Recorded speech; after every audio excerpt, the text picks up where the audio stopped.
I just went live. I was live yesterday. In Venice Beach, meeting some new artists and just getting in touch with the vibe. It was so cool. Great. Where are you? I'm currently in Russia, but I live in States like for 80 years. So I went to Moscow to see my parents during this quarantine time because my parents. Yeah. So like I'm getting back probably in September. But honestly, take into the account everything that happens now in Cali, I'm not really kind of desperate to go back, like way more productions now in Europe, honestly, in UK. Yeah, no, it's pretty insane because everything is shut down. And Manana, are we live? We're live. We don't hear you. Oh, can you hear me now? Yeah, I hear you. Okay. Manana, I don't hear Manana. Oh yeah, Manana, are we live? We're just checking in if we're live. Yes, they're live right now. Okay. Oh, wow. Okay. Okay, girls, I have a question. What's going on in the entertainment industry? What's soon to come? You want to go first? What's going on? No, you go first, Dasha. Oh, you go okay. First. Okay, so I mean, don't overpay for Best Buy. WikiBuy. My experience tells me that like California is now shut down. All the production is now shut. It's not much going on, and actually in the last 6 years, the trend in the movie production was that 47% of productions moved out of the United States towards Europe, Eastern Europe, South Africa. And today we see that COVID accelerates this trend. So more and more productions now reviving in Europe, which is like for my business is good because my business is a startup. We help filmmakers discover new talents on these like far lands, great English speaking actors. But if I'm going back to Cali, everything is happening now. It's unprecedented. Like nobody was expecting that. And I know that a lot of my friends are now stuck at home in their offices. I mean, not their home offices, everything is shut down. And, it's like, you can have this scenario in plan B, but nobody would expect it that everything would happen actually this way. And movie theaters are closed, streaming is growing.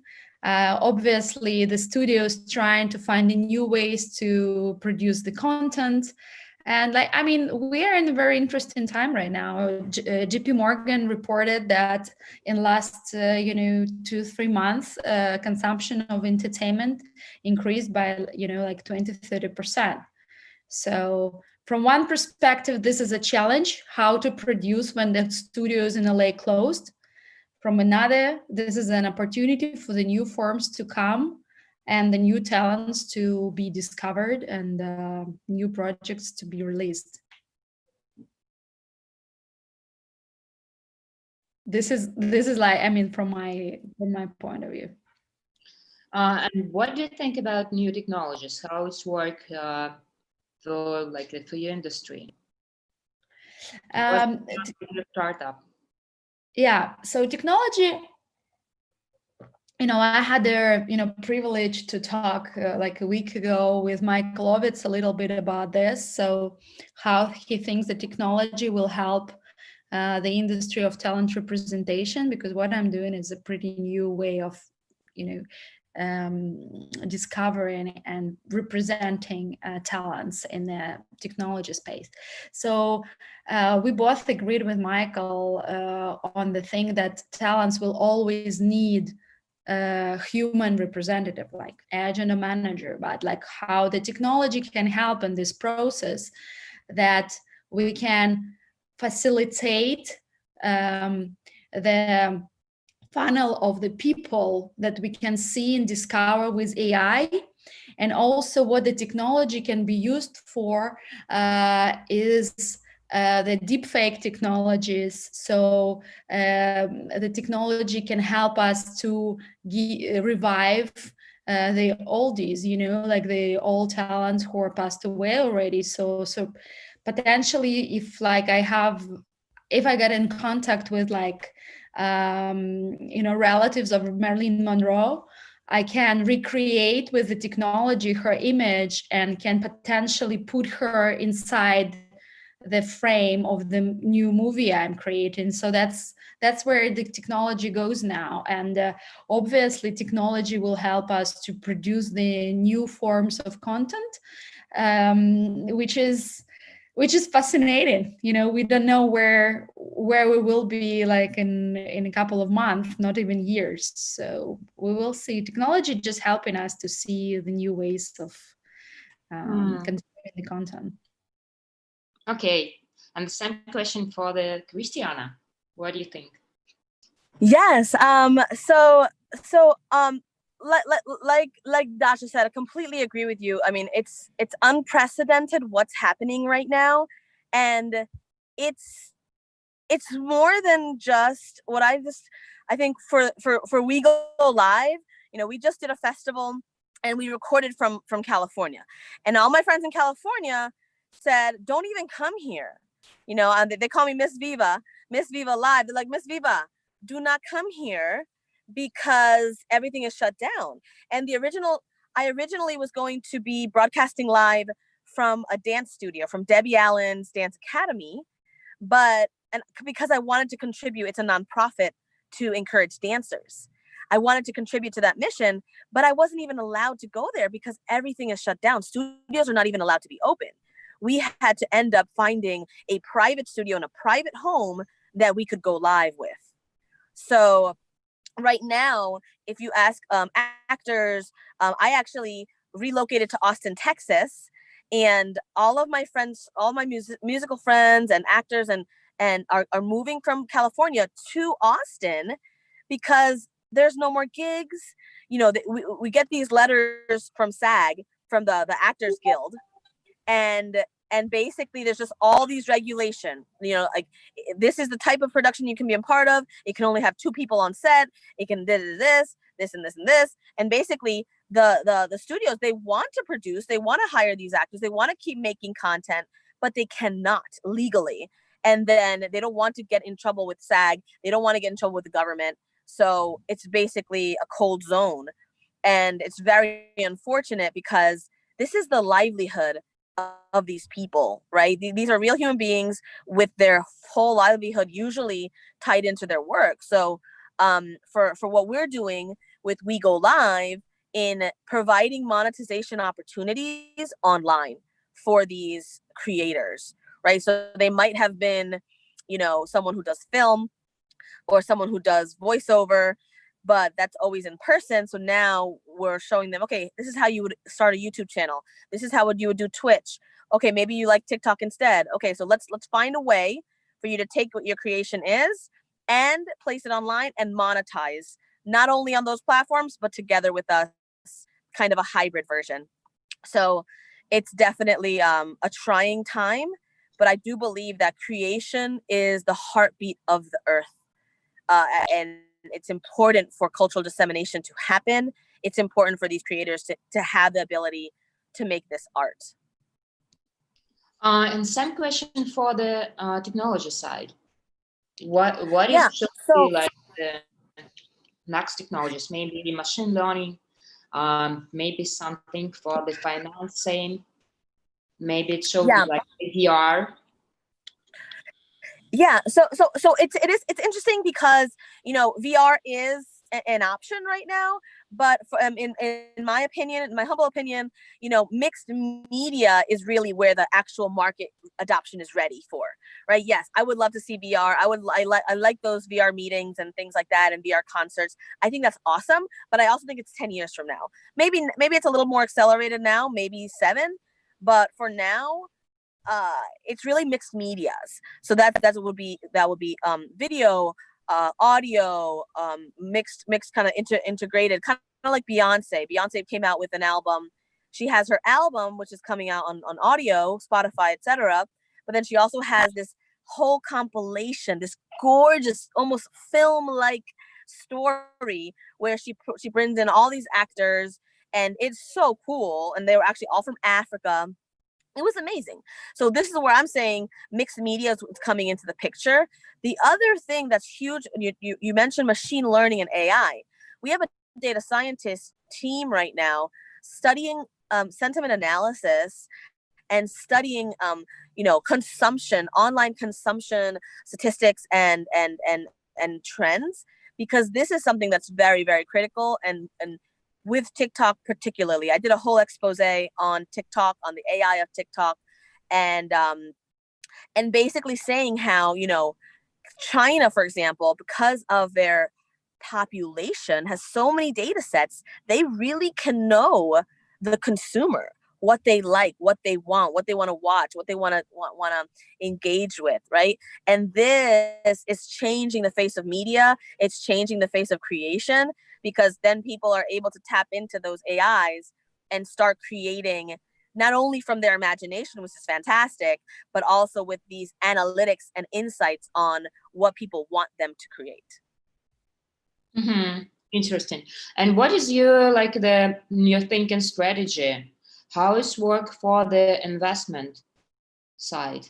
And what does the new investment process look like right now for the maybe should be like a strategy for the investors who wanna be the media startups? What do you think? So you're saying strategies for investors or strategies for startups? Both. For both. For the investors, yeah. What do you think? Yeah. So for startups, for example, so we're technically a startup as well. So for us, right now, I think what you have to mitigate is the fact that uncertainty is overwhelming. And even though, there are certain funds that are definitely raising, there's certain opportunities, especially, in fintech, there's a lot of movement online.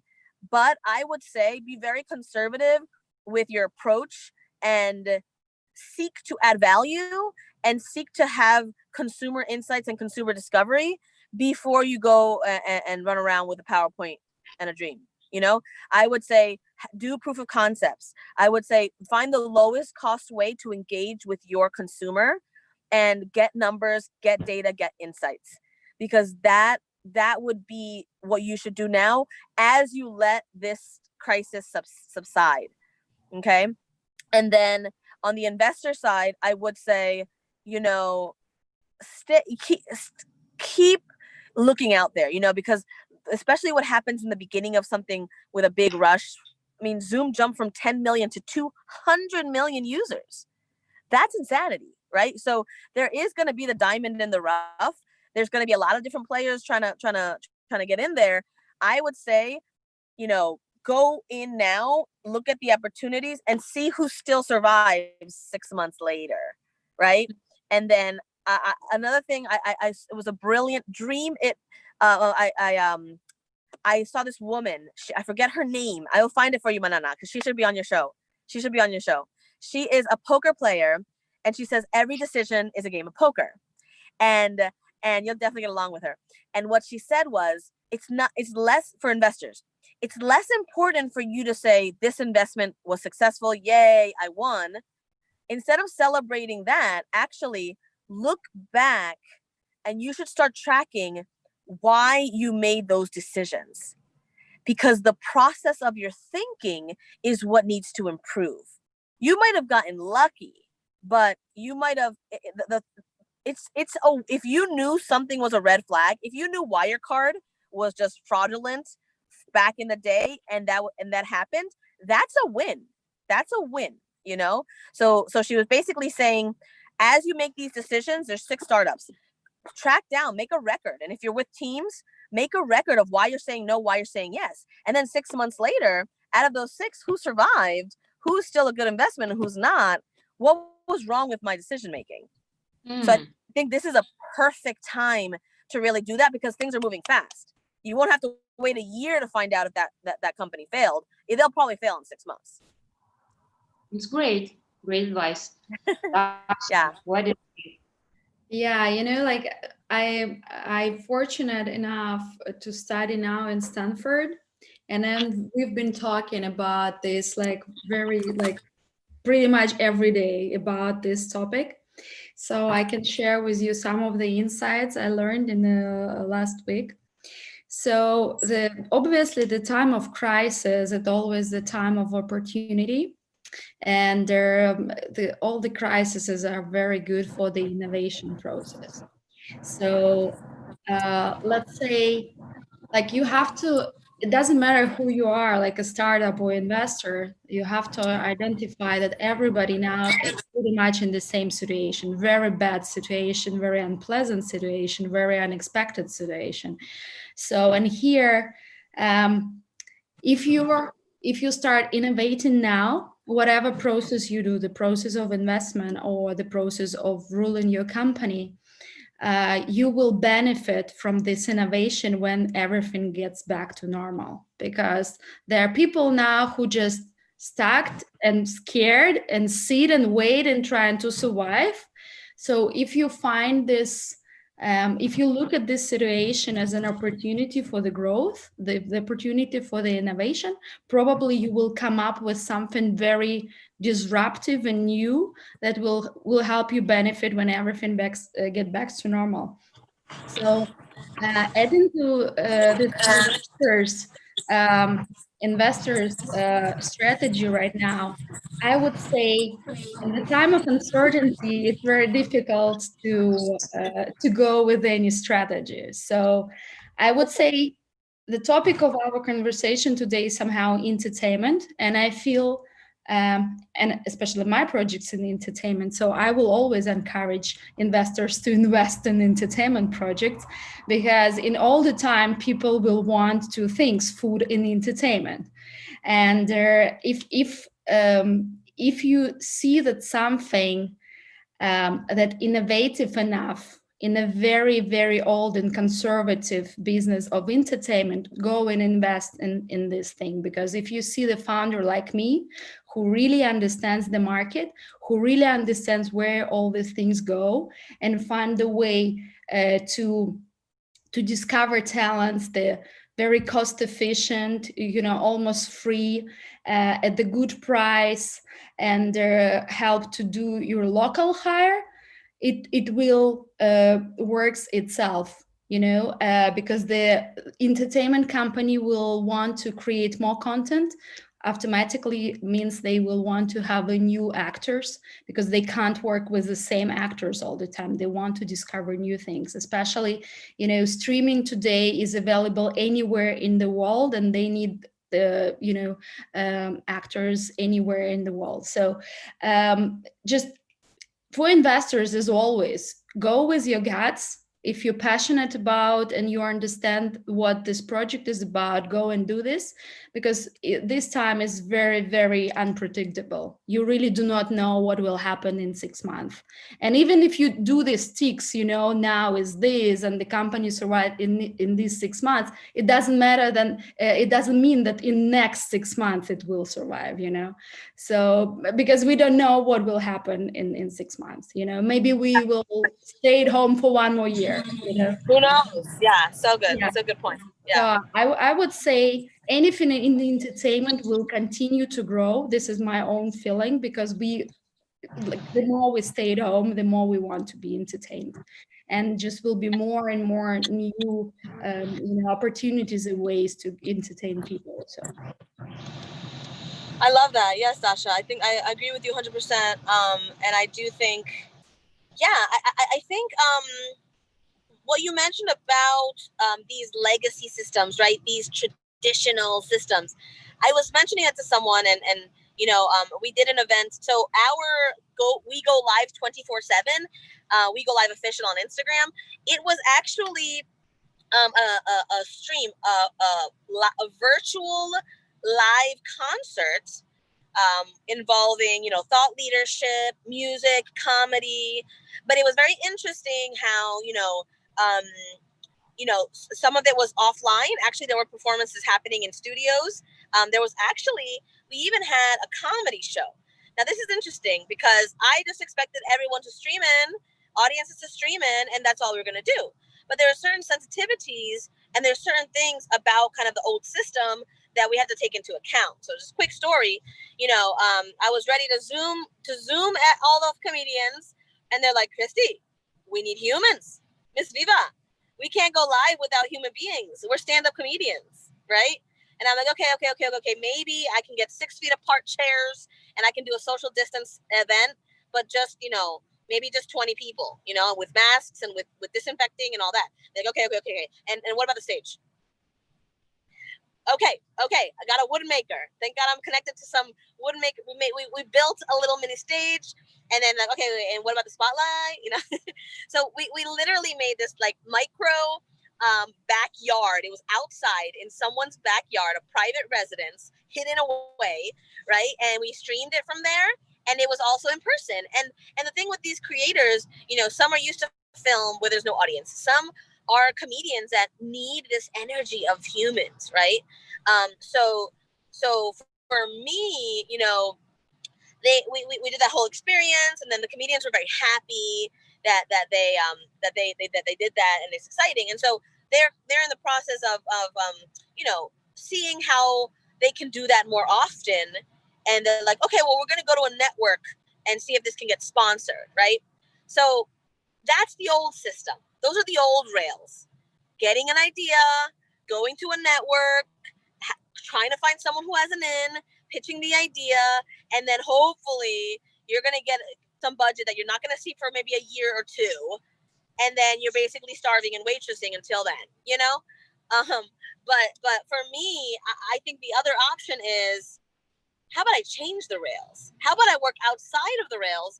Instead of going to that agency and working in their system, why don't I create a different kind of monetization structure with exactly what we're doing, and let's do it differently. Let's get ticketing. Let's get merchandise. Let's get secret, speakeasy rooms. I don't know exactly, but all I do know is that we go live. It's a co-creation. And now I'm planning for the next one in January. I'm planning these backyard events because that's what the creators want, you see?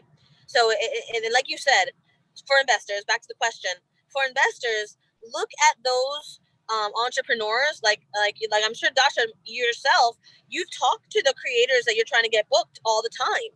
You're talking to them daily. You're learning from them. Like, I had the vision for the festival that completely changed because I was listening and responding to the needs of my creators, which are, they need human beings, even if it's 5, 10, 15 people. So now we have this hybrid, kind of secret offsite events that will happen so that they can have their humans, and then we'll stream it to the globe and we'll sell tickets. And now we're just crunching, okay, how can we get them paid immediately and most efficiently online? Interesting. And one more question. What do you think it's really important for the innovation hub, like Silicon Valley, maybe like the media hub in Hollywood, or like the Broadway shows? And it's look like there's something like the parts of the global collaborations for the entrepreneurs, media entrepreneurs, and for the entertainment industry. How it could be more comfortable for the innovation, how we can accelerate this. Because of course, like the Silicon Valley right now does not work, and it's same for the media hubs. What is like the how it's like it could be after the COVID? What do you think? Well, one thing, hashtag collabonation, okay? Collabonation right there, baby. What I think is basically we have to learn to collaborate, okay? And I come from a background in the blockchain space, and it's all about decentralization. It's all about, basically helping each other and having different interests in mind. And I think, especially with innovation, instead of just trying to build your unicorn, really trying to read the market and see who is also doing something similar. Is there a way to collaborate? Let's not reinvent the wheel. let's iterate, let's pivot together, and I think we can save each other a lot of time if we're willing to drop our ego and our pride. Interesting. I would say the world is already changed, and I don't think that it will be after COVID. We're already living with this. And I personally think that COVID will stay with us forever. And somehow, any other new viruses will be, it's just the signal that something like this can come to your life immediately and change it. So from now on, we all just will be ready for something like this happen again in whatever other capacity. I don't mean literally this COVID. So I would say what we see, what the COVID showed to all of us, that the importance of human relations is way more important than the importance of making money. Because when you're stuck at home and you don't have family, you don't have friends, you're lonely, the only thing you can do is just kill yourself. So I would say that, and we see a lot of people who went through all these stages like depression and all that. So I would say the importance of human interaction will grow. So we see this trend, and I think people, if we call it this time after COVID, when everything will start getting back to normal, we will probably see that people will be more how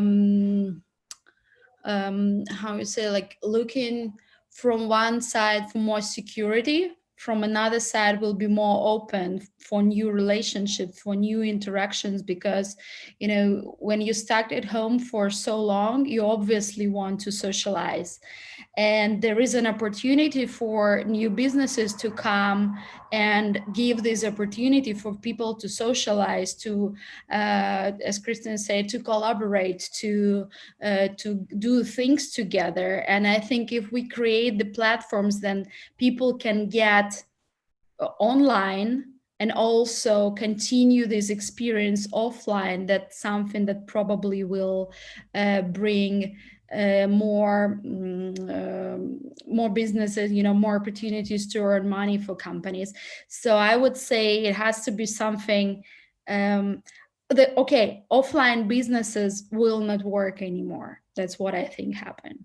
So any offline businesses that existed before COVID, they have to come up with a solution to be online, and somehow like delivery, online Zoom bars or whatever, interaction with their customers online. So only this thing can help them survive and find the new ways to monetize and help their business grow. Interesting. And how it's worked for the entertainment industry? So for the entertainment industry, I would say I see that a lot of filmmakers, young filmmakers, not only young filmmakers, but actors, they today looking for the opportunities to create content themselves at home. So for example, lots of people now using this time, and I encourage creative people to use this time to create content, like write script, start developing the stories of your life, any ideas. Today with YouTube, you can get online and can let all world know about you. So there's nothing wrong about that. You can do the web series by Zoom recording, and send this content to Sundance or any other festival and become famous. So this is the great, I always say to the actors I work and any filmmakers I work, imagine that all the filmmakers, all the creators today at the same situation. It doesn't matter who you are, Tom Hanks, Angelina Jolie, or unknown actor from nowhere, everybody stays at home. And everybody has the only channel to interact with their audience is YouTube, Instagram, any other possibility. So just I feel that creators have to use this opportunity because everybody today kind of like at the same level, at the same starting point. And the lazy people will fail, but the hard workers, the people who are like really want to get there, they have unprecedented opportunities to break through like easily without any extra investment, because people now stay at Yes. home and they're looking for the new content. But look at the, for example, Hulu and Amazon Prime. What's going on with Netflix and like the amazing series? What do you think? How is work for the Well, yeah. Well, Manana, this is the thing. This is the thing. That's still old rails. That's still old rails. Okay, so movies and films, I think there will definitely be a space for that. And I agree with Dasha.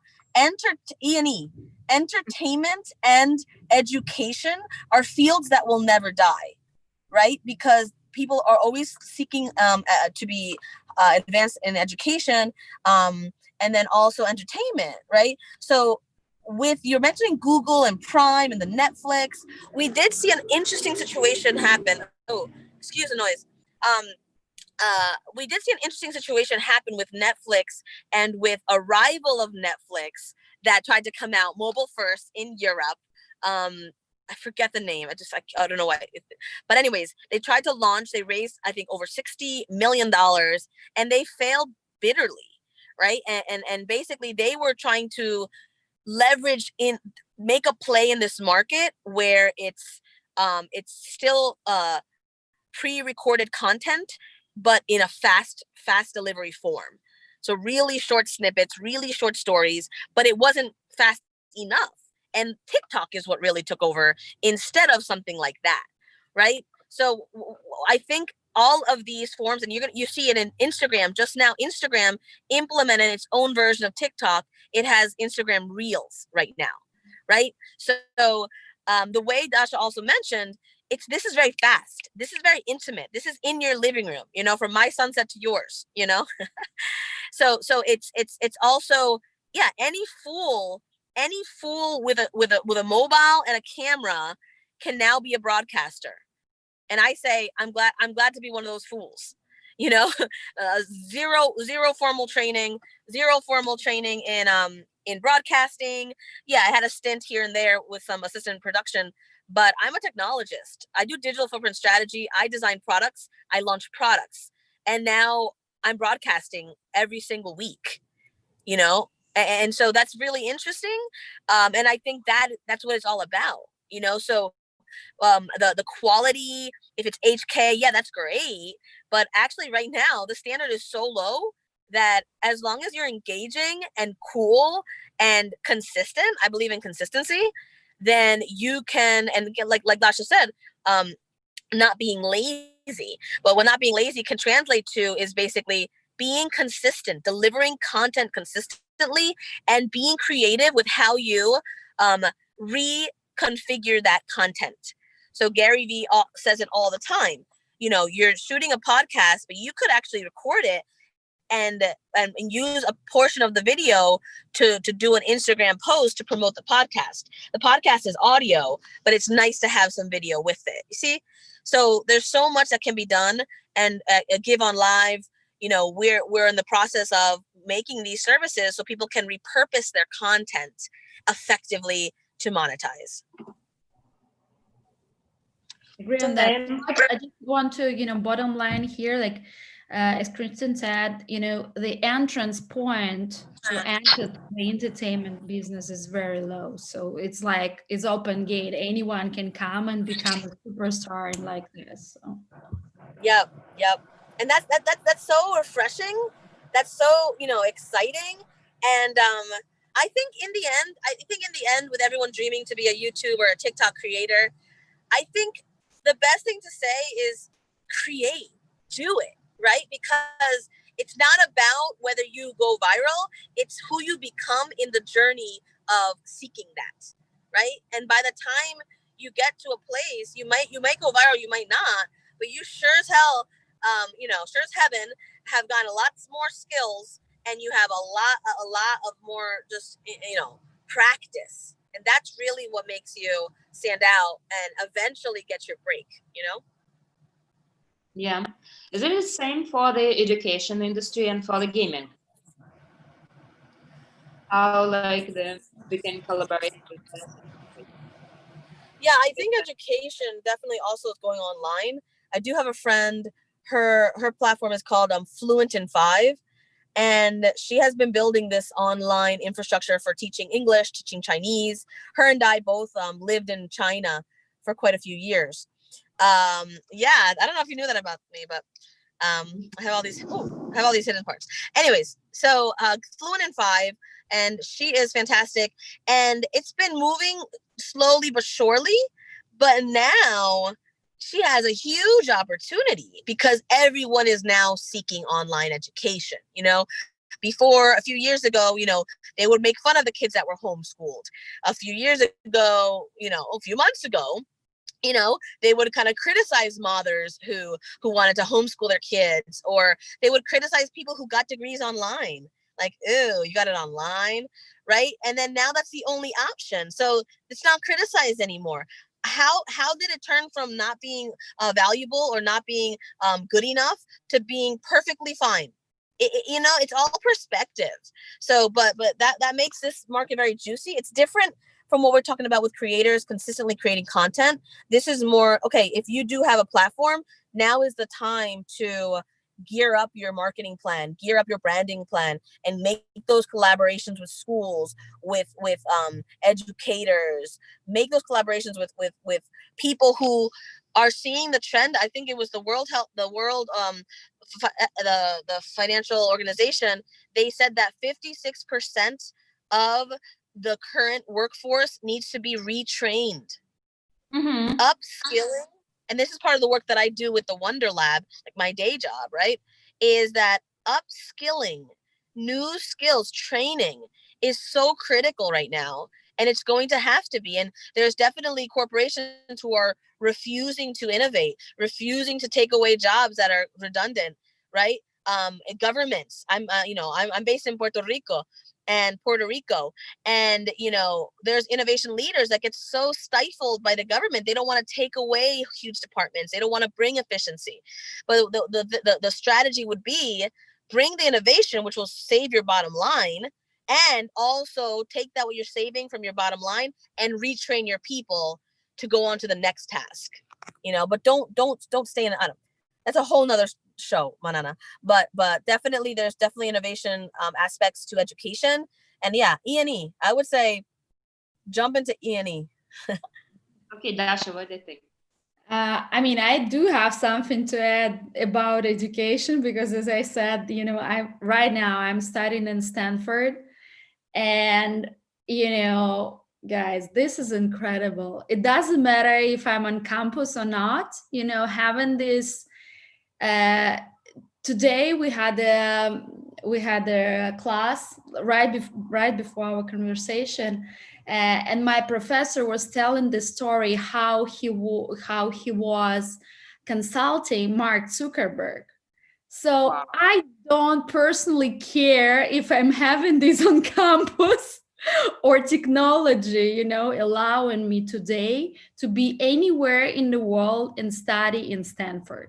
Again, I feel this crisis, for me personally, making only good things. You know, it was some unpleasant moment. Unfortunately, my father passed away. It's a rest in peace. It was not about COVID. He was like diabetes, but you know, this is the time of being closer to your family. This is a time to study. This is a time to start the new businesses. This is a time to reflect and see what is effective and not effective in your life. We kind of, all of us had our life on pause, you know, to rethink the whole process of your life, to realize actually what's important and what's not.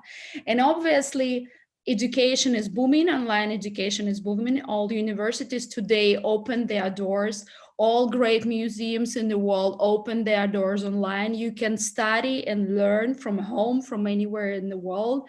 Archives of, you know, the places that you probably would never get before COVID.